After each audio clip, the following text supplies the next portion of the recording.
भाई माने आपण ए वीडियो को थोड़े देखंतु। नमस्कार, जय श्री जगन्नाथ, जय श्री राधे। तो आपण मैंने कल वीडियो देखी, क्रिश्चियन का चलेगा नहीं, उठा ले तुम्हें आम बड़ दांडे जगन्नाथ देश आसिकी ये कौन भी कुछ कौन क्रिश्चियन लोग बिकिलोनी नहीं चलेगा। इसको तुरंत भर्ती करो, भागो, भगाओ यार। यही वीडियो देखिला पोरे पूरी रो सही लोक माने राधा माधव को कौन कहते आपण निजे ए वीडियो रे देखंतु।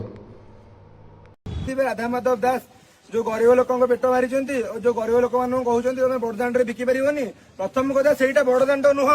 लोक मैंने क्रिश्चियन मान सांता क्लॉज ड्रेस बिकुंट सामने मद काउंटर से बंद कर बड़ बड़ मॉल, बड़ बड़ शॉपिंग मॉल, बड़ बड़ शोरूम रे सांता क्लॉज बिका से बंद कर गरीब लोक पेट बंद कर तुम अधिकार किए देला?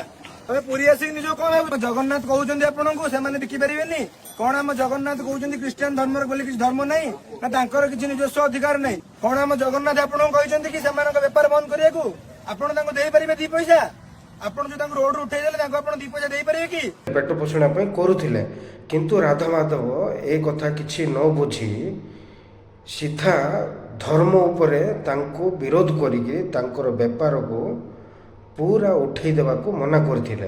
जय श्री राम, जय श्री राधे, जय श्री राधा। हम गोटे कथा रखिबो, से जो क्रिश्चियन धर्म ऊपर एमती खराब कथा कहले आ जो गरीब लोकंकर पेट पाटना बंद कले एटा कोन ठीक? आ तांको हम गोटे चैलेंज रखिबो, जगन्नाथ मंदिर 100 मीटर कड़न भितर जो लोक माने सिंहद्वार सामने पास होचन कोन सेटा से बंद करि परिबे? आ 100 मीटर भितर जो माछ दुकान सेटा कोन बंद करिबे ना मॉल भितर जो क्रिश्चियन जिंस बिका सेटा बंद करिबे ना सेटा से करि परिबेनी कि मद दुकान बंद करि परिबे? कोन आपण कोन कहू मु 10 दिन रहउची पुरी रे, 10 दिन रहउची बाहनगर, 10 दिन रहउची भद्रक रे, मु 365 दिन रहउची पुरी। आपण ओपन चैलेंज देली जदि 24 घंटा भितर वीडियो डिलीट न हुए ताली या पर कौन हम आपण माने जानिछंती कौन बुझिलो तो चलो। आमे होचु सारा इंडियन माने भारतवासी, आमे समु धर्मर लोक आमे एठी बंची परिबा रही पारिबा, समस्त मिलमिशिक रहिबा। आउ किछि लोक आसिक दंगा सृष्टि करछंती, हिंदू मुस्लिम क्रिश्चियन से गोटे कथा कहूँ भाई मनीष होची गोटे ही जीवन ताकू आमे केमती श्रृंखलित भाव में आमर सारा ओडिशा सारा तो भारत में श्रृंखलित भाव में रहिबा, यह होची आमर कर्तव्य।